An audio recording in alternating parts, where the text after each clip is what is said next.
Olá pessoal, o vídeo de hoje é sobre o livro 20.000 Léguas Submarinas do autor Jules Verne.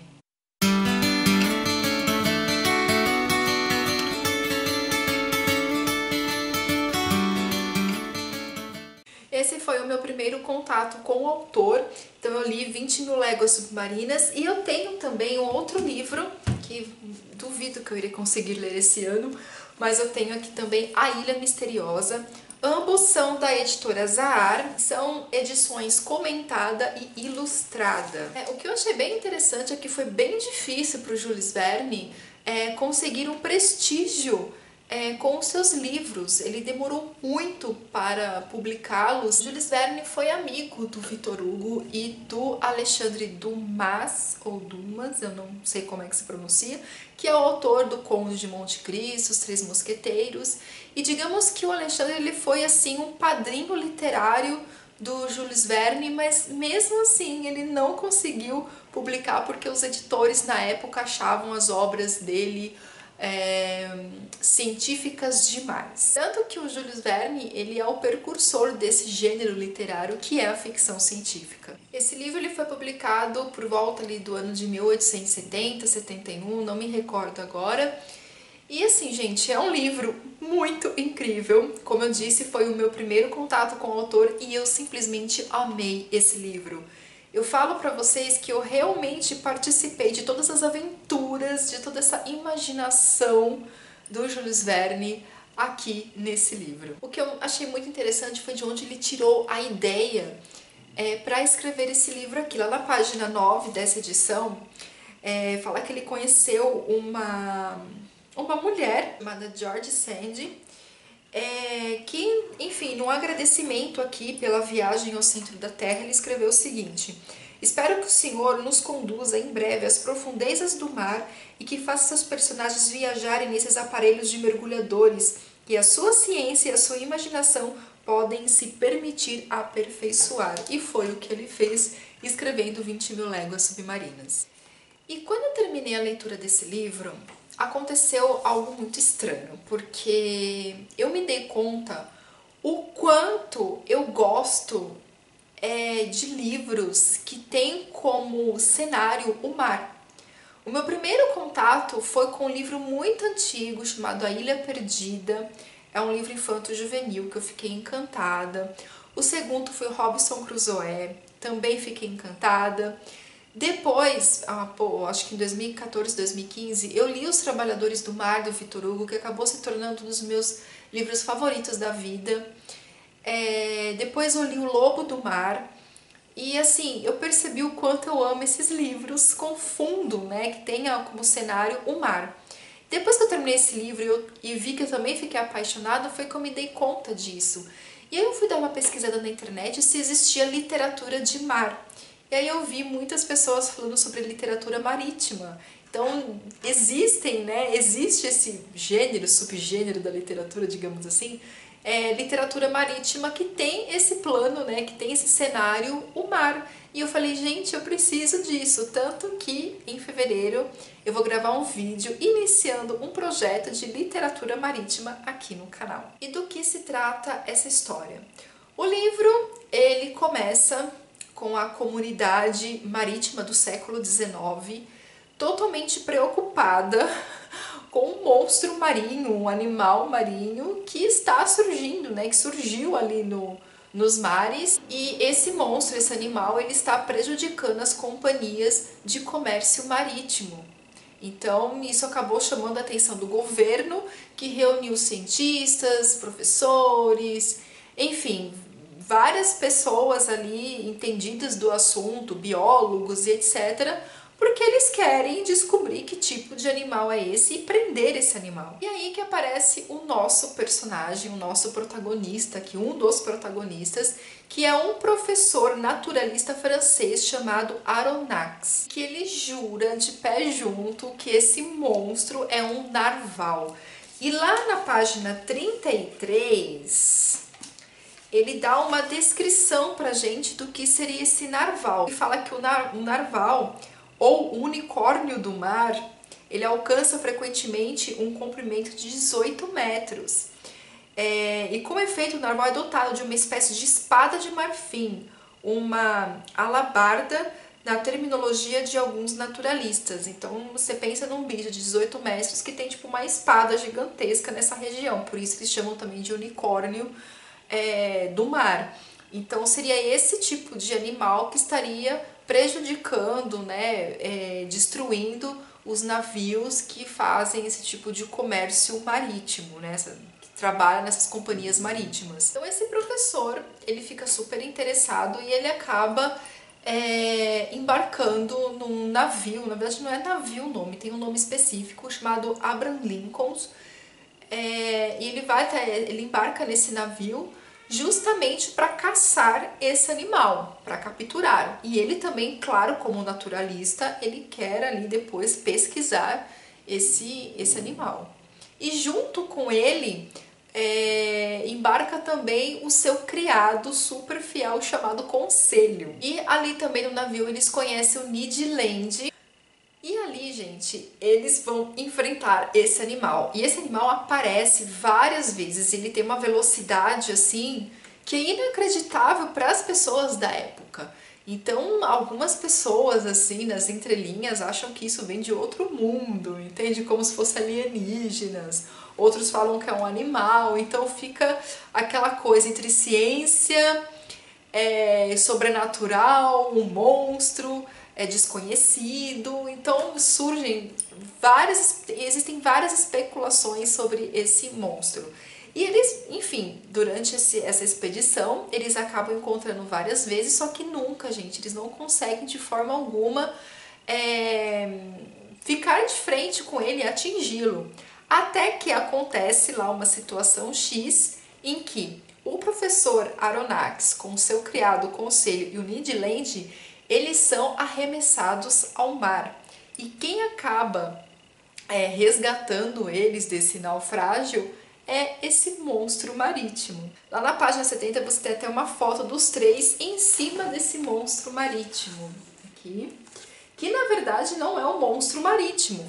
É um submarino que nessa época, para a ciência, realmente era uma coisa assim inexistente. Mas a partir deste submarino, que é chamado de Nautilus, 20 anos depois surge o primeiro mesmo, gente, o primeiro submarino da história. Então é muito legal o quanto o Jules Verne foi assim um pensador científico do século XIX, né? Porque as ideias dele acabaram realmente acontecendo anos mais tarde. E se você pensar 20 anos, não é tanto tempo assim. E esse submarino, ele era comandado por um capitão chamado Nemo. E esse capitão, ele é muito do esquisito, ele é um personagem muito misterioso e pouco se sabe dele. Pouquíssimo, assim, você praticamente não tem nada sobre ele. A única coisa que nós sabemos é que aconteceu alguma coisa X e que ele deixou a Terra, né, deixou a civilização, deixou os homens para viver sozinho no fundo do mar. E foi ele que criou esse submarino. E assim, esse submarino, ele é desconhecido. Ninguém sabe da existência dele. E aí, quando eles ficam de frente para esse Capitão Nemo, o Capitão Nemo deixa muito claro: vocês ficarão aqui. Ao contrário, é a morte. Então eles são prisioneiros desse submarino, só que eles são tratados assim muito, muito, muito bem. E aí, gente, é que começa as aventuras incríveis que existem nesse livro. Eu vou falar pra vocês que eu fiquei muito encantada, extremamente encantada com todas essas aventuras. Eu mergulhei junto nessas aventuras. Como eu disse pra vocês, o mar, principalmente, né, o que existe dentro dele lá no fundo, assim, eu acho assim um mundo à parte do nosso. Apesar de ambos serem do planeta Terra, eu coloco como mundos muito diferentes. Eu acho que o mundo aquático, ele é muito incrível. Eu acho que ele é muito desconhecido pra gente ainda. E eu tenho muito medo do mar, eu tenho muito medo, assim, eu quase não vou em praia, essas coisas, eu tenho muito medo, mas eu sinto um fascínio muito grande. Um dos meus sonhos realmente seria entrar num navio cheio de marinheiros e vivenciar meses e meses, assim, dentro desse navio. Mas eu não tô falando de cruzeiro, tá, gente? Tô falando de ir lá no cruzeiro, não é isso. Eu tô falando de esses navios assim mesmo, com marinheiros, assim. Eu sou fascinada, como eu já disse, por esse tipo de literatura, e eu gostaria muito, muito de ficar meses, assim, tipo 9, 10 meses num navio cheio de marinheiros e vivenciar com eles e aprender tudo aquilo sobre o mar, porque esse livro aqui você aprende muitas coisas e, gente, cada detalhe do livro, cada descrição, vou entrar nessa questão, um livro super descritivo, no sentido científico da coisa, porque cada espécie de peixe que aparece, ele te dá páginas de descrição. Então eu falo que assim, ele não é um livro para todo mundo. É um livro que muitos dirão que é uma leitura extremamente cansativa e eu super entendo. Mas como eu particularmente gosto muito dessa descrição do fundo do mar, eu amei. E claro, gente, aqui tem coisas que talvez realmente são científicas, aí eu já não posso dizer se são ou não, ok? Tanto que tem até notas de rodapé nessa edição e algumas notas até corrigem algumas questões que o Jules Verne coloca ali no texto. E tem aquela questão fantasiosa, é um livro extremamente fantástico. É fantástico a ponto de, dentro desse submarino, tem uma parte dele que você tem uma parede de vidro, de cristal.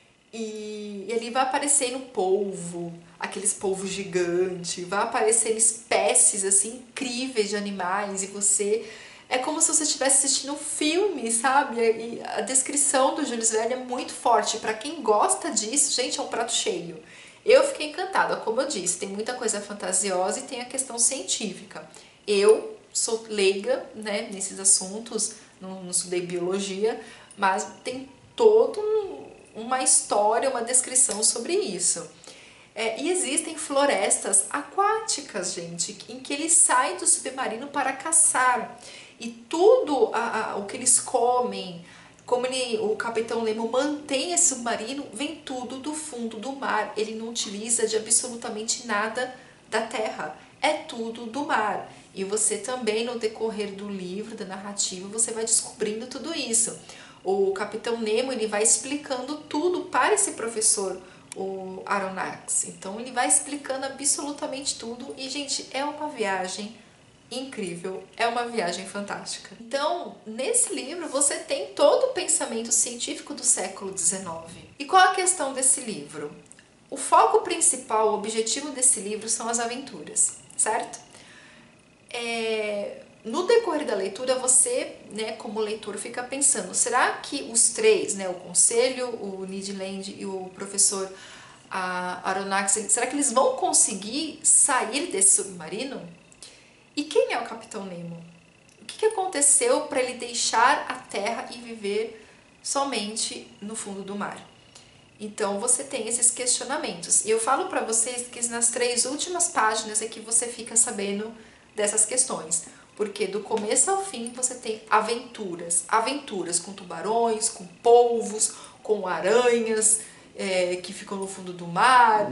Gente, são muitas e muitas e muitas aventuras. Então, um livro que, assim, não dá para você ler ele numa sentada só. É um livro para você ler aos poucos, com carinho, com paciência. Então, eu fui lendo o livro aos poucos no decorrer do mês. 50 páginas por dia, tinha dias que eu não conseguia ler. Mas, assim, sempre 50 páginas por dia foi o meu foco. E simplesmente amei. Quando você termina o livro, você fica com cara de paisagem, ok? Com cara de paisagem em relação ao Capitão Nemo. Porque ele continua, você termina o livro e ele continua sendo um personagem misterioso. Você fica sabendo ali uma questão X sobre ele, só que essa questão X não é explicada. Então, na cabeça do leitor, pode-se passar várias coisas, né? Que é o motivo pelo qual ele vive no fundo do mar, o motivo pelo qual ele deixou a civilização. Então, no meu ver, no meu entender, foi por questões, por um posicionamento político. Por mais que tenha acontecido aquela situação X com ele, que vocês vão saber lá no final, eu ainda vejo isso como um posicionamento político, porque eu acho que o que aconteceu com ele, nessa situação X, eu acho que entra a política ali, porque o foco do Capitão Nemo era a vingança. Por isso que ele estava destruindo todas as companhias, todos os navios das companhias de comércio marítimo. E olha só o que o Capitão Nemo fala sobre o mar. O mar não apenas é o veículo de uma sobrenatural e prodigiosa existência, não apenas é movimento, é amor, é o infinito vivo, como disse um de seus poetas. Então, assim, o mar para ele, gente, é tudo. E aqui no livro você tem 2 mapas que foram desenhados pelo próprio Jules Verne. Então você tem esse primeiro mapa aqui. E eu, gente, para quem me acompanha no Stories, eu fui acompanhando toda a viagem deles com o mapa, né? Porque eu acho já incrível livros que possuem mapa, né? Então, esse aqui é o segundo mapa. E eu também tenho uma cena aqui que fiquei bem chocada quando eles encontram uma aranha do mar. Olha o tamanho dessa aranha, gente. Isso aqui eles estão no fundo do mar, tá? Uma floresta aquática. E tem várias cenas incríveis, várias. Tem essa daqui, deixa eu mostrar pra vocês, que é do polvo. O polvo gigante. Gente, é muito incrível.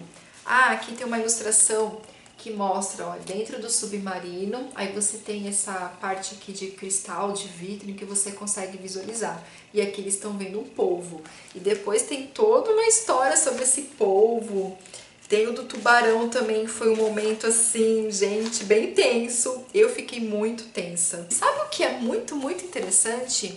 É que lá no finalzinho do livro vai acontecer uma situação X em que ele irá mencionar pra gente que tem tudo a ver com aquele conto do Edgar Allan Poe chamado Uma Descida no Maelstrom. Eu pronuncio dessa forma. E esse Maelstrom do Edgar Allan Poe tem tudo a ver aqui com uma situação X que acontece. Gente, pensa num livro interessante. Ele vai falar super bem do livro Os Trabalhadores do Mar, do Victor Hugo. Ele vai citar Moby Dick. Então, assim, ele cita várias fontes. É muito, muito bacana. Mas é aquilo que eu disse, você precisa gostar muito desses assuntos aquáticos para enfrentar essa leitura aqui, ok? Senão você vai ser daqueles que vai pular 300 páginas, praticamente, para ver o que vai acontecer no final. E o final é aquilo, você fica com cara de paisagem, tá? Você fica com cara de paisagem, mas eu particularmente amei o final, adorei esse mistério que ele deixou do Capitão Nemo, que é um personagem incrível, e eu super recomendo pra vocês, gente. Então eu pretendo ler todas as outras obras do autor, e é isso, eu vou deixar linkado aqui no box de descrição o link de compra da Amazon, do livro 20.000 Léguas Submarinas. E se vocês gostaram desse vídeo, deixa o joinha, compartilhem, se inscrevam aqui no canal, e até o nosso próximo vídeo. Tchau!